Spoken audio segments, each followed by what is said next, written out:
A young woman, Tammy, with a deep love for the sea, falls in love with a man named Richard Sharp, an experienced sailor. Together, they embark on a journey across the Pacific Ocean. Their adventure takes a turn for the worse when they accept a job to deliver a yacht from Tahiti to San Diego.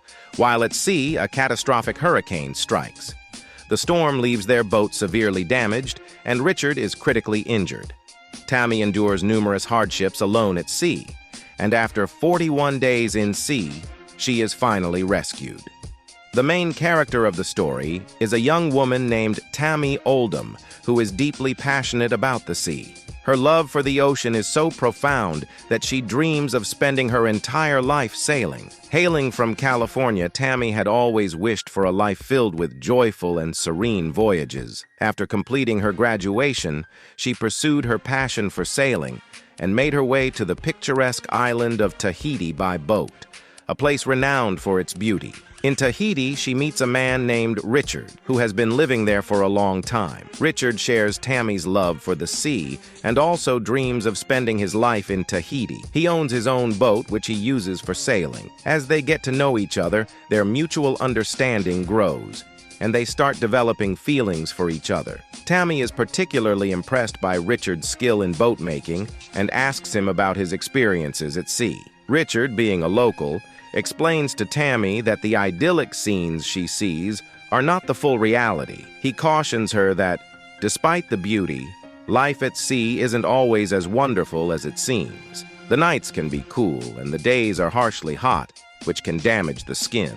The sea is a place where one rarely finds rest. It keeps you awake and hungry. Richard shares that being alone at sea can lead to hallucinations, seeing things that aren't there, a phenomenon he has personally experienced. His words reveal the challenges and illusions that come with a life spent on the ocean. Richard tells Tammy that the most beautiful experience he's had in Tahiti is watching the sunset. He describes it as an indescribably stunning scene, one that leaves a lasting impression on anyone who witnesses it. The colors, the tranquility, and the sheer beauty of the moment are beyond words.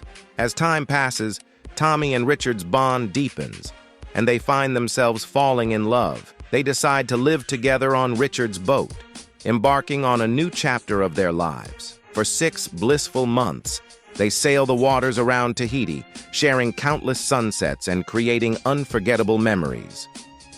One day, an old friend of Richard's named Peter visits, accompanied by his partner, Christine. Peter and Christine, also hailing from California, have arrived in Tahiti with their own beautiful boat. Unfortunately, they face an urgent situation and need to return home immediately. They ask Richard if he would be willing to take their boat back to California for them. In return, they promise to pay him handsomely. Seeing the opportunity for profit and adventure, Richard agrees without hesitation. Curious and excited, Richard and Tammy inspect Peter's boat. They are instantly captivated by its elegance and craftsmanship. The boat is not only beautiful, but also well-equipped for long voyages. Recognizing the potential for a rewarding journey, they accept the deal. After purchasing all the necessary supplies, they meticulously prepare for the trip. They study maps, plan their route, and decide on the islands they will stop at along the way to rest and resupply. The journey ahead of them spans a staggering 4,000 miles, a daunting distance that will require careful planning and determination to complete. They know it will take many days, possibly weeks, to reach their destination. However, the promise of adventure and the allure of the open sea fuel their excitement. Together, they set sail, ready to face whatever challenges and wonders the ocean has in store for them. Richard makes a monumental decision. He proposes to Tammy, asking her to marry him. Overwhelmed with joy and love, Tammy accepts. The couple is elated, envisioning a future full of shared adventures and boundless love. However, their happiness is short-lived as fate intervenes. As they sail, they sense a storm brewing in the distance. Out of nowhere, a bird carried by strong winds lands on their boat. Its presence is mysterious, as they can't fathom where it could have come from. Clearly, this bird must have flown an incredible distance, pushed by the force of the approaching storm. Suddenly, their radio crackles to life with a warning.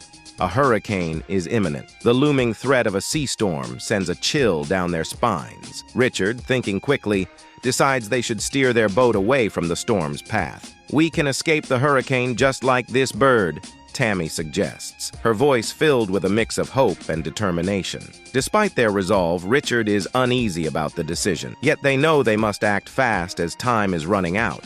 Unfortunately, their hastily made choice proves to be a grave mistake. As they alter their course, they soon realize the magnitude of their error. A colossal storm bears down on them, its gigantic waves towering over their boat. The situation quickly spirals out of control. The relentless waves and fierce winds are too much for them to handle. Overwhelmed and frightened, they struggle to maintain control of their vessel, but to no avail. The sea's fury is unforgiving, and they find themselves at the mercy of nature's wrath. Seeing the perilous circumstances, Richard urgently tells Tammy to go below deck as massive waves approach. Just as she complies, a monstrous wave crashes into the boat, sweeping Richard away. Tammy is also thrown about and loses consciousness. When she awakens the next morning, she finds herself surrounded by wreckage and water, her body battered and in immense pain. Despite her injuries, she manages to pull herself out of the debris and onto the deck.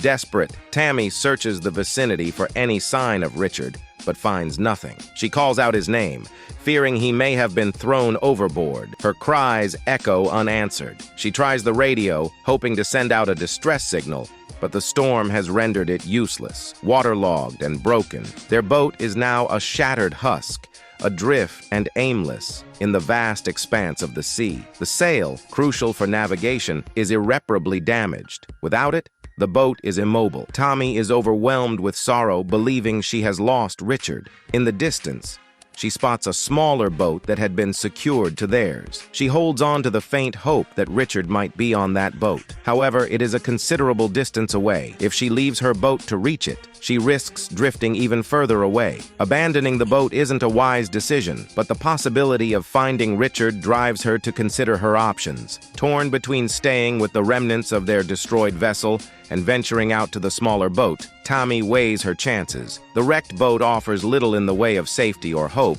but the smaller boat represents a slim chance of survival, and maybe, just maybe, the chance to find Richard alive.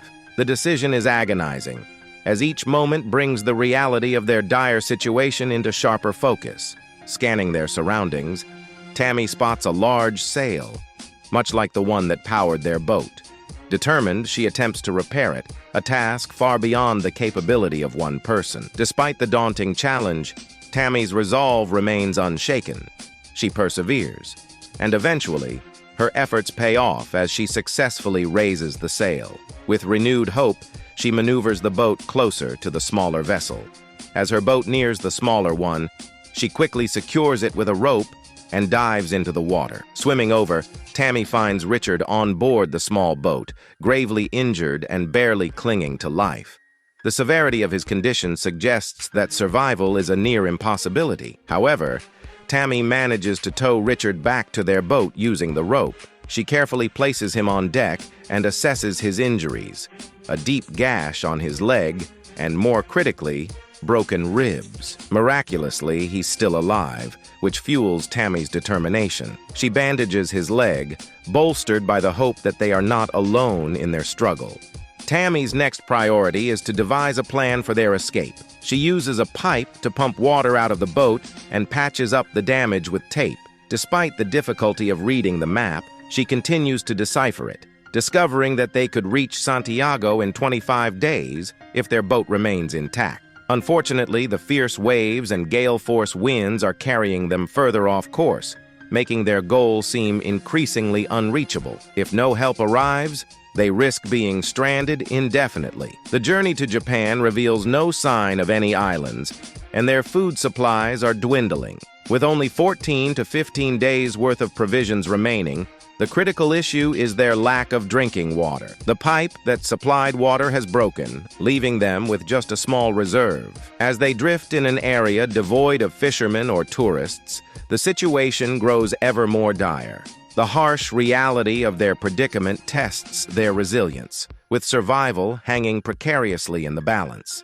The distance from civilization was so vast that it was beyond the comprehension of any ordinary person. Tommy and Richard felt trapped in an unending nightmare, with escape seeming increasingly unlikely. They were lost, both physically and emotionally, with the grim reality of their situation staring them in the face. Survival seemed almost impossible given their dire circumstances. Their dwindling food supplies presented a significant challenge, compounded by the fact that Tammy was a vegetarian. Richard suggested that catching fish could help conserve their food reserves, but Tammy initially refused.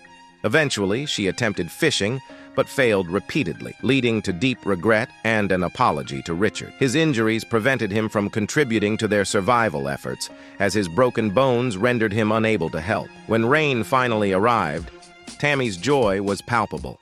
She filled every container with the precious rainwater, though it was only a small respite from their dire situation. Food remained a critical issue, and despite her efforts, their condition continued to deteriorate. Tommy spotted a distant boat and fired a flare in hopes of rescue, but the boat, unaware of their plight, continued on its way. After 15 days of being stranded, Tommy's mental state began to unravel.